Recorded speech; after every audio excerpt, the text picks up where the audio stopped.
OG ఈరోజు world వైడ్గా release అయింది. దీని రివ్యూ ఇప్పుడు చెప్పుకుందాం. సో పవన్ కళ్యాణ్, ఇమ్రాన్ హస్మి, ప్రకాష్ రాజ్, ప్రియాంక మోహన్, రావు రమేష్ ఇలాగ చాలా మంచి కాస్టింగ్ అయితే ఉంది. ఇక టెక్నీషియన్ విషయానికి వస్తే సుజిత్ డైరెక్షన్, దానయ్య ప్రొడ్యూసరు, కళ్యాణ్ దాసరి వీళ్ళిద్దరు ప్రొడ్యూసర్లు, తమన్ మ్యూజిక్, తర్వాత రవికే చంద్రన్ అండ్ మనోజ్ పరమహంస కెమెరా చేశారు, నవీన్ నూలి ఎడిటింగ్. కథగా చెప్పుకోవాలంటే ఇది నిజానికి ఒక సింపుల్ కథ. పవన్ కళ్యాణ్ క్యారెక్టర్ ఓజోస్ గంభీర, అందుకనే ఓజీ అని పెట్టారు. So they call him OG అని. సో ఇతను జపాన్లో ఉంటాడు. జపాన్లో ఒక గురువు దగ్గర పెరుగుతాడు. గురువు దగ్గర అతను కటానో లాంటి విద్యలు ఉపయోగించి కత్తి ఫైటింగ్ ఇవన్నీ కూడా నేర్చుకుంటాడు. అయితే గురువు చనిపోయిన తర్వాత అతను అక్కడ అనాథగా మారిపోయి అక్కడ నుంచి ఇండియాకి రావాలనుకొని ఒక ఓడ ఎక్కుతాడు. ఆ ఓడలో సత్యదాదా ఉంటాడు, ప్రకాష్ రాజ్ క్యారెక్టర్. సో సత్యదాదా మీద అటాక్ జరిగినప్పుడు ఓజీ కాపాడుతాడు. దాని తర్వాత వాళ్ళిద్దరి మధ్య అనుబంధం పెరుగుతుంది. సత్యదాదా బాంబే వస్తాడు. బాంబే వచ్చి అక్కడ ఒక పోర్టు నిర్మిస్తాడు. ఇదంతా కూడా 70s నుంచి 90 వరకు జరిగే కథ. సో పోర్టు నిర్మిస్తాడు, వీళ్ళిద్దరి మధ్య మంచి అనుబంధం ఉంటుంది. ఈ క్రమంలో సడన్గా ఒక కారణం వల్ల ఓజీ అంటే పవన్ కళ్యాణ్ వెళ్ళిపోతాడు. అక్కడి నుంచి వెళ్ళిపోయి డాక్టర్ కన్మణి అనే అమ్మాయిని పెళ్లి చేసుకొని నాసిక్లో ఉండిపోతాడు. అయితే ఇక్కడ ఏం జరుగుతుందంటే ఇతనికి మిరాజ్ కర్ అనే ఇంకొక గ్యాంగ్స్టర్ ఉంటాడు. సత్యదాదాకి మిరాజ్ కర్కి మధ్య ఒక గ్యాంగ్ వార్ మొదలవుతుంది. సత్యదాదాకి 2 కొడుకులు ఉంటారు, మిరాజ్ కర్కి కూడా 2 కొడుకులు ఉంటారు, జిమ్మీ అండ్ ఓమి. ఈ ఓమి క్యారెక్టరే ఇమ్రాన్ హస్మి చేశాడు. సో ఇమ్రాన్ హస్మి టర్కీలో ఇస్తాంబుల్లో ఉంటాడు. ఇక్కడ ఒక కంటైనర్ ఉంటుంది ఈ పోర్ట్లో. ఈ కంటైనర్ కోసం ఇస్తాంబుల్ నుంచి ఓమి వస్తాడు. సో వీళ్ళిద్దరి మధ్య ఫైట్లో ప్రకాష్ రాజ్ క్యారెక్టర్ అయిన సత్యదాదా కొడుకులు 2 చనిపోతారు. వీళ్ళ సత్యదాదాకి మళ్ళీ ఓజీ అవసరం ఏర్పడుతుంది. ఈ నేపథ్యంలో ఓజీ తిరిగి మళ్ళీ 10 years తర్వాత తిరిగి రంగంలోకి దిగుతాడు. అయితే ఓజీ ప్రకాష్ రాజ్ కోసమే దిగాడా లేకపోతే వేరే కారణం ఉందా అనేది స్క్రీన్ మీద చూడాలి. అలాగే ఈ ఓజీకి ఒక ప్రమాదంలో ప్రకాష్ రాజ్ పెద్ద కొడుకు చావు కూడా ఓజీ కారణమవుతాడు పవన్ కళ్యాణ్. అందుకని తన కొడుకు అర్జున్ దాస్ అంటే ప్రకాష్ రాజ్ క్యారెక్టర్ మనవడు అర్జున్ దాస్, వాళ్ళ అమ్మేమో గీత శ్రేయారెడ్డి. సో ఈ అర్జున్ దాస్ ఓజీని చంపాలనుకుంటాడు. సో ఇప్పుడు ఏంటంటే ఇటు ఓమి క్యారెక్టర్కి ఇటు ఓజీకి మధ్య వార్ అనేది స్టార్ట్ అవుతుంది. ఈ వార్లో ఎవరు గెలిచారనేది అందరు గెస్ చేయగలిగిందే. ఇది బేసిక్గా కథ. అంటే ఒక పోర్టు కోసం 2 గ్యాంగ్స్టర్ కుటుంబాల మధ్య వార్లో ఓజీ రోల్ ఏంటి అనేది బేసిక్గా ప్లాట్ అని చెప్పుకోవచ్చు. అయితే కథనాన్ని ఎలా నడిపాడు, ఎప్పుడైనా స్టోరీ స్క్రీన్ ప్లే. చాలా గ్యాంగ్స్టర్ సినిమాలో స్టోరీ ఇంతే ఉంటుంది. అంటే ఒక ప్రాంతం మీద కానీ లేకపోతే ఒక ట్రేడ్ మీద కానీ పట్టు కోసం కొన్ని గ్యాంగ్స్టర్స్ మధ్య కొంతమంది గ్యాంగ్స్టర్స్ మధ్య రైవలరీ ఉంటుంది. ఈ క్రమంలో ఎవరు గెలిచారనేది ఇంతే ఉంటుంది. ఎన్ని గ్యాంగ్స్టర్ సినిమాలు చూసినా దీంట్లో కూడా అంతే ఉంది. కానీ స్క్రీన్ ప్లేని ఎలా నడిపాడు అంటే ఇంట్రెస్టింగ్గా నడిపాడు. 40లలో స్టార్ట్ చేసి కథని 70కి తీసుకెళ్ళి అక్కడ నుంచి 90sకి ఎలా వెళ్ళింది అనేది ఇంట్రెస్టింగ్గా తీసుకురావడం. అట్లాగే ఓజీ క్యారెక్టర్కి ఫ్లాష్ బ్యాక్ చాలా ఇంట్రెస్టింగ్గా ఉంటుంది.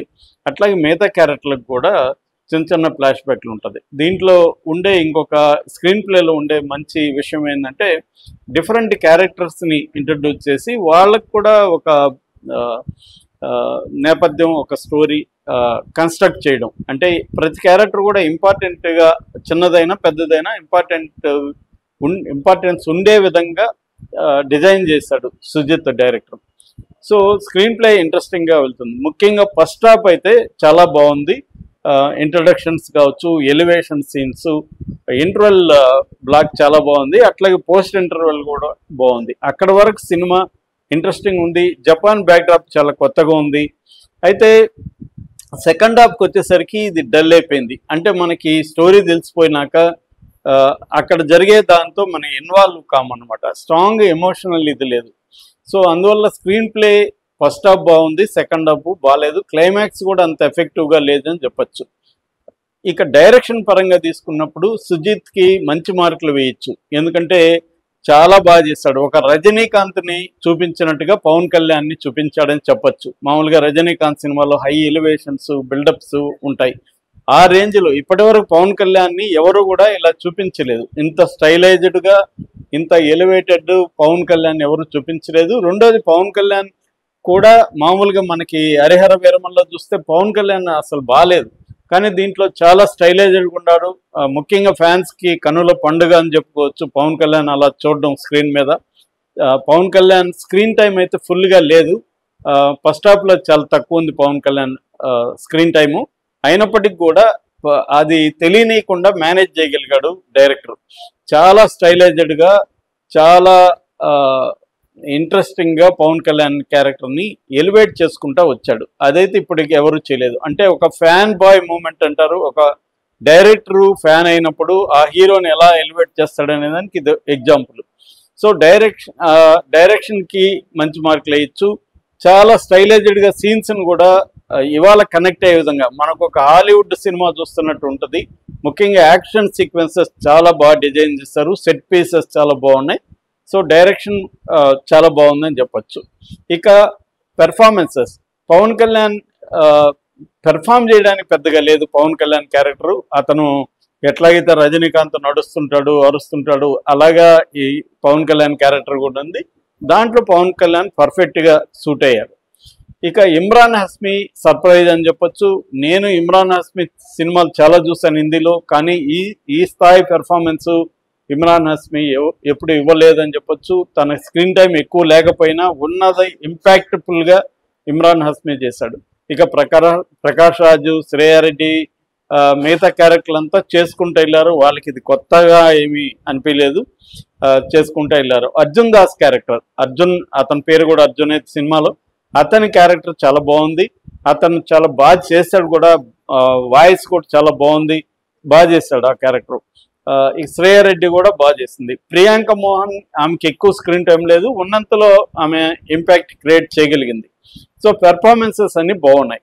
ఇక టెక్నికల్ విషయానికి వస్తే ఫస్ట్ మనం చెప్పుకోవాల్సింది తమన్ మ్యూజిక్. చాలా సీన్లని ఎలివేట్ చేయడమే కాకుండా ఒక డిఫరెంట్ ఫీల్ క్రియేట్ చేశాడు. అది తమన్కి క్రెడిట్ గోస్. ఎందుకంటే సుజిత్ తమన్ కాంబినేషన్ చాలా బాగా వర్కౌట్ అయింది. పవన్ కళ్యాణ్ స్టైలైజ్డ్గా చూపించడంలో అతని తమన్ పాత్ర చాలా ఉందని చెప్పచ్చు. అట్లాగే మామూలు సీన్లను కూడా ఒక ఇంపాక్ట్ కలిగించే విధంగా, ఒక ఎమోషన్ని క్రియేట్ చేసే విధంగా తమన్ బ్యాక్గ్రౌండ్ స్కోరు పనిచేసింది.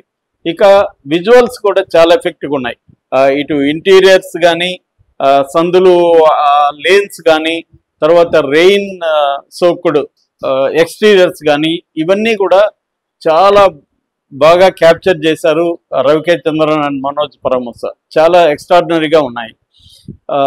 ఇక ప్లస్లు చెప్పుకోవాలంటే దీంట్లో ఫస్ట్ వచ్చి ఈ stylised action, stylised set pieces ఇది.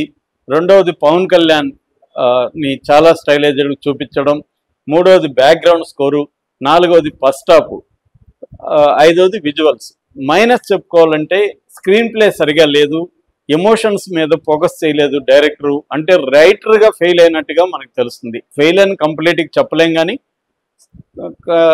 సక్సెస్ అయితే కాలేదు రైటర్గా. ఎందుకంటే అనీవన్గా ఉంది. ఫస్ట్ హాఫ్ చాలా బాగుంది, సెకండ్ హాఫ్లో వచ్చేసరికి స్క్రీన్ ప్లేలో ఇంట్రెస్ట్ క్రియేట్ చేయడం, ఎమోషన్స్ మీద వర్కౌట్ చేయకుండా పవన్ కళ్యాణ్ని ఎలివేట్ చేస్తే సరిపోతుంది అన్నట్టుగా డైరెక్టరు ఉన్నాడు అనేది మనకు అనిపిస్తుంది.